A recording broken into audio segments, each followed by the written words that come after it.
Hello world, it's me Doji. Welcome back to my YouTube channel. On our previous video guys, pinag-aralan natin kung ano yung conditional statement, ano yung condition, at paano mag-code ng if statements. Okay, pinag-aralan natin yung sequence, paano siya kinocode. So ngayon guys, ang pag-aaralan naman natin is paano naman mag-code ng if-else statement. So meron ng else, di ba? Hindi lang basta if statement lang, may else na. So paano yun? So ito, medyo exciting to guys. And without further ado, simulan na natin. Open natin yung code editor na gagamitin natin ngayon. Ang gagamitin kong code editor is yung Visual Studio Codes. Okay? So bago tayo mag-type ng kahit anong code, maglagay muna tayo ng comment. So pag-aaralan natin ngayon is if-else statement. So ano yung if-else? Ganun pa din siya, di ba? Conditional statement pa din siya. At napag-aralan na natin yung conditional statement. Since conditional statement pa din siya pa rin ay isang decision-making tools. Okay? Siya ay isang code formation kung saan binibigyan natin ng capacity or ability yung program natin na mag-decide. So ngayon, hindi ko na masyadong i-explain by words. Simulan na agad nating mag-code guys. So syempre, dahil C++ yung gamit natin, #include na naman tayo dito. Laging panibagong coding tayo. Ayoko nung prepared na eh. So using namespace, tapos std, and then yung ating main function which is an integer main, and then curly braces, tapos return 0 na tayo dyan. So ngayon, paano ba yung if-else statement? So para ma-demo ko sa inyo ng malinaw kung paano gumagana yung if-else statement, gawa tayo ng isang program or isip tayo ng isang program kung saan pwede natin siyang gamitin. So yung pinaka-popular na ginagamit ko lagi is yung grading system. Okay? So paano ba? Hindi komplikadong grading system. Basic lang. Okay? Itong program na to, i-determine niya lang naman kung pasado ka or bagsak ka. Okay? So dahil grading system to, so anong variable yung mga involved? So number 1, grade. So dahil grade yan ay number, integer yung variable type natin. Integer, tapos yung pangalan ng variable is grade. Tapos sabihin natin yung grade mo is 75. Wow, galing, 75. Okay. End of the statement. Pasang-awa yan, di ba? So ngayon, unahin natin yung if statement. Kaya nga siya if-else. So dalawa na siya, hindi lang basta if. So una, gawa tayo ng if. So napag-aralan na natin to. Okay? So if muna natin yan. Tapos yung ating condition, parenthesis. Pagkalagay natin ng condition, maglalagay tayo ng curly braces. Yung code na gusto natin mag-run. So, unahin muna natin yung condition. Sabihin natin, kunyari, kapag si grade, kung si grade, if the grade is greater 75, lagay natin, congrats. So, lagay natin, congrats. So, ang magra-run, magra-run tayo ng character out, tapos, di-display natin dito yung congrats. Code well. Sana all. Code well. Okay? And then, end of the statement. End line. Okay guys, ganyan. So, minsan pwede kayo maglagay ng end line. Minsan naman pwede rin ganito lang. So, depende sa sipag mo yan, di ba? So, lagyan na lang natin ng end line. So, again, papaliwanag ko. So, meron tayong grading system na program dito. Di ba? Simple lang. Taga-determine lang kung pasado ka or bagsak. Tapos, meron tayong variable na integer variable. Syempre, grade yan. Number yan. So, integer yan. So, ang value niya is 75. 75 yung grade. Grabe, isa na lang panalo na. Diba? Ngayon, punta tayo sa if statement muna. Okay? If the grade is greater 74. Sabi natin, 74. Saan ba magsisimula yung greater 74? Di sa 75,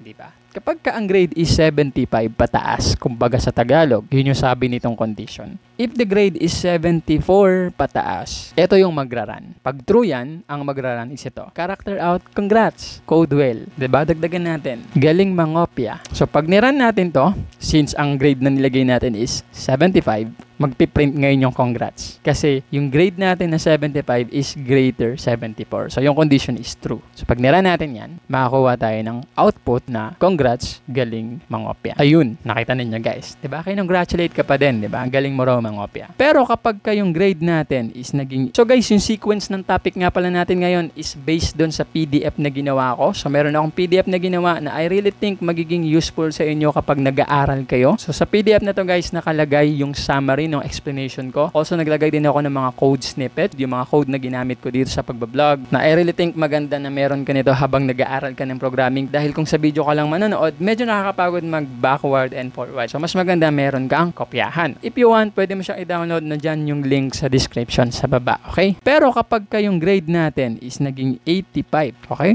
So, basahin natin ulit. If, kung ang condition na tayo, kung ang grade, which is 85, is mas malaki sa 74, true or false? True yung condition natin kasi yung grade 85. So, is 85 greater than 74? Yes. Ibig sabihin, magpiprint pa rin to. Pag nira natin yan, congrats pa rin yung lalabas. Congrats, galing mangopya. Tanggalin na natin yung code well. Baka walang code well. Ay, baka galing lang mangopya. So, i-run natin ulit. So, ayan guys. Congrats. Galing mangopya. Pero guys, ganito. Kung ang grade natin is naging 73, ibig sabihin, bagsak na yon. So, hindi niya na alam yung next na iraran niya. Kasi ang nakalagay lang dito is kapag higher 74, dun lang merong code. Pero dahil false na yung condition, yung grade mo is di na to true, di ba? Yung grade mo is greater 74. Hindi, false. Hindi niya na alam kung anong sunod na gagawin. Dun ngayon guys, pumapasok yung tinatawag natin na else statement. Pag sinabi natin else, ito yung gagawin niya kung ang condition is false. Okay? Lalagay mo yung else, tapos maglalagay ka ng curly braces. Sa loob ng curly braces, dun mo ngayon itatype kung anong code yung magraran kapag ka false. Character out. So, sabihin natin ka-character out natin. Sorry, bawi next year. Diba? Bawi ka na lang next year. Yun ang ilalagay natin. So, ngayon, pag ni-run natin to, since ang ating condition is false na, so meron na siyang i-display, hindi nakagaya nito na blanco. Bakit? Kasi naglagay na tayo ng else statement. Yung else statement, mag-execute yon kapag ka false yung condition. Okay? So, ino-note natin, kapag ka ang condition is true, magraran yung if statement or if block. Pero kapag ka ang condition is false, magraran naman yung else block or yung else statement. So, yan yung rules, guys. Okay, yan yung if-else statement. So, iraran muna natin bago ko idadaldal, diba? So, iran natin. So, makikita ninyo, ang lalabas dito is, sorry, bawi next year. Diba? So, meron na siyang display kapag ka-false. Nakita ninyo. Ulitin natin. If ang grade, which is currently 73, ang grade ba ay greater 74? Hindi, false. Therefore, hindi mag-execute tong congrats. Kasi if block yan. Ang rules natin, kapag ka-false ang condition, ang magraran yung else block. So, dahil false, dahil hindi greater 74 yung grade mo, sabihin nun, bagsak ka. Magraran yung else block at ang nakalagay dun sa else block, sorry, bawi next year. Okay. So, paano naman kung 74 exactly yung grade mo? Diba dapat bagsak din yan? Ngayon, pag niran natin to, if grade, which is 74 na, greater ba yung 74 sa 74? Hindi. Diba? So, pag niran natin yan, tignan nyo yung makukuha natin. Diba? Error ang nakuha natin. Kasi hindi naman greater eh. Pagka ganito guys, ang maganda talagang ginagamit is dapat gagamit tayo ng greater than or equal. Okay? Para hindi tayo maka-encounter ng error. So, ibig sabihin yan guys, kapag ka ang grade is greater than or equal to, papalitan na natin ng 75. Okay? Pagka ang grade mo is mas mataas or kung hindi man equal sa 75, congrats pa din yan. Ngayon, kung ang grade mo is 74 na, sabihin, else na yung magraran. False na yung condition eh. Sorry, bawi next year. Okay? So, pag niran natin to, hindi na error yan. Magdi-display na yung sorry, bawi next year. Nakita ninyo guys. So, pag nilagay mo ngayon yung 75, tapos binasa natin yung condition, if the grade is greater. Greater ba? Hindi. Pero equal naman ba? Oo. Eh, the condition is true. Kasi equal siya sa 75. So, magpo-post ngayon or magka-character out ngayon. Pag niran natin, magka-character out yung congrats. Galing, mangopya.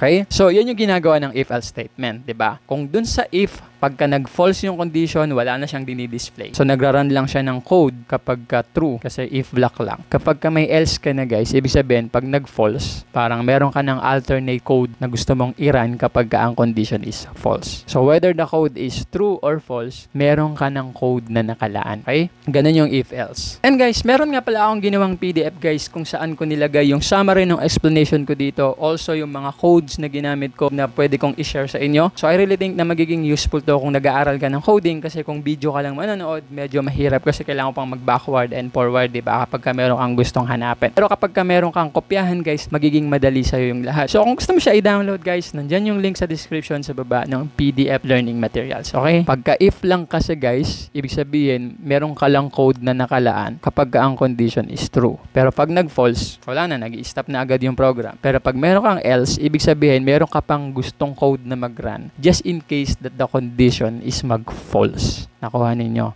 So, ito yung isa sa pinaka-basic example ng if-else statement. So, ngayon naman guys, ang next topic naman natin is yung tinatawag natin na nested if. Okay? Yung iba ang tawag dito is ladder if, pero ang tawag talaga dito formally, as I know it, is nested if. Okay? So, paano naman yung nested if? So, ito, medyo exciting ding pag-aralan to guys. Marami kang pwedeng gawin dito. So, yung nested if guys, ganito siya.